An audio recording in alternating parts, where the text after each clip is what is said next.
బీరకాయ కర్రీ ఎలా చేయాలో చూసేయండి.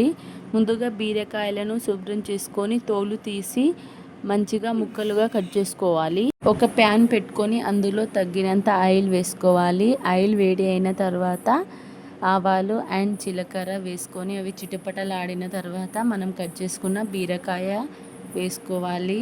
ఆ తర్వాత కరివేపాకు వేసుకొని అదంతా మంచిగా మిక్స్ చేసుకోవాలి. ఆ తర్వాత ఉప్పు అలానే పసుపు అండ్ అల్లం వెల్లుల్లి పేస్ట్ వేసుకొని అంతా మంచిగా కలుపుకోవాలి. బీరకాయ ఆరోగ్యానికి చాలా మంచిది. ఇది తేలికగా జీర్ణం అవుతుంది.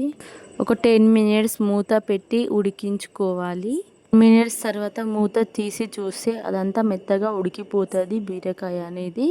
ఆ తర్వాత మనం కట్ చేసుకున్న టమాటోస్ వేసుకొని ఒక 5 మినిట్స్ మంచిగా కలిపి మూత పెట్టేయాలి. టమాటాస్ ఉడికిన తర్వాత తగినంత కారం వేసుకొని అంతా మిక్స్ చేసుకోవాలి మంచిగా. 2 మినిట్స్ ఉడికించుకొని గ్యాస్ ఆఫ్ చేసేయాలి అంతే. టేస్టీ బీరకాయ కర్రీ రెడీ అయింది.